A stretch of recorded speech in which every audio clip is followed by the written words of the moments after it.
2,000 alpine lakes dot Idaho's mountains. They're reminders of the vast glaciers that once covered North America. Today, these lakes are favorite places for the fisherman who is looking for a little mountain solitude. Ooh, take it. Fish. Here we go. Come on. There's two of you there. You want it? These are fairly easy fish to catch. And the reason is the days are getting shorter. The fish are feeding aggressively as they get ready to go into the winter. Fish on. All right. It's late afternoon by the time Virgil Moore starts fishing, and he doesn't waste any time catching dinner. Suddenly he wants to fight. High mountain lake fishing isn't really high-tech. It's just a matter of generally watching the fish and spotting them and putting a small fly on, like we've been using here. And the fish are going to cruise. They're cruising the shorelines. They're cruising out there looking for something to eat.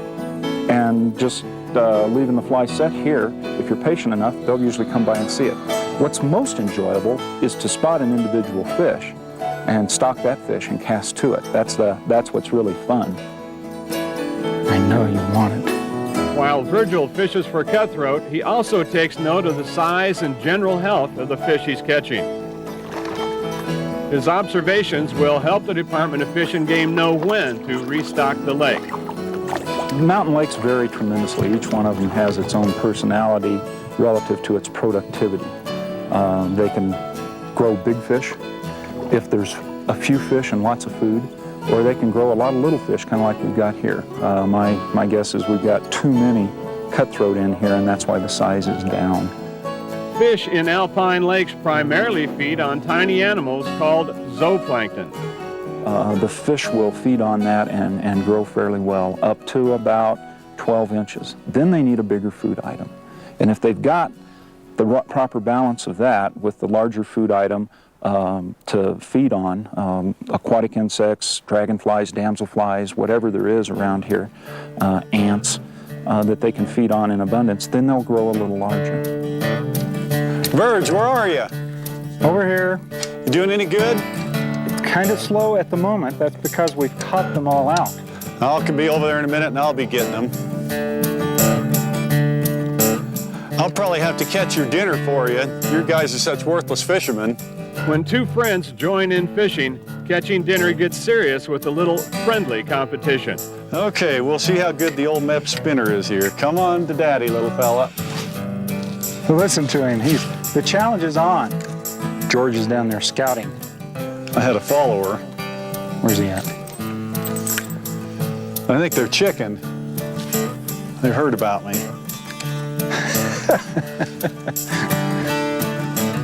I was doing really good until you got here, Pat. I know. Look what I can do to a guy's fishing. We're going to have to find a fish spot.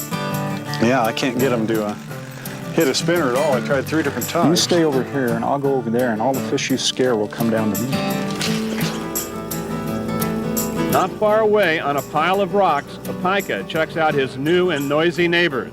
This full-time mountain resident is busy collecting grass and storing it in the rock crevices for winter.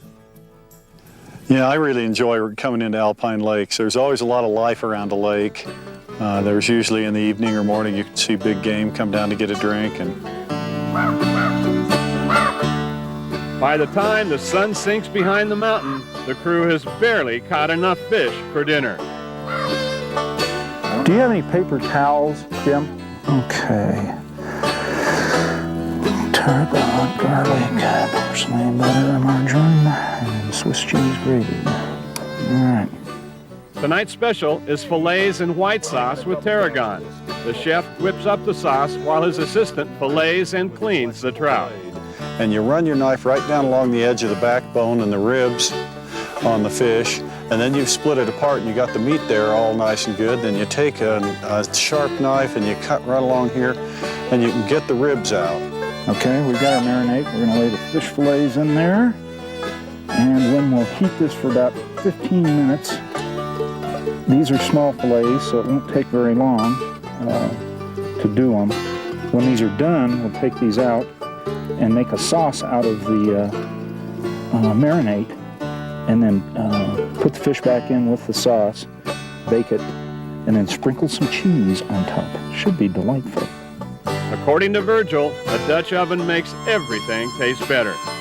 You put everything in and it just bakes up and it works. I don't know why, I've never had one that's come out bad. Virgil rearranges the charcoal for the Dutch oven and explains why cooking in the outdoors is such a treat.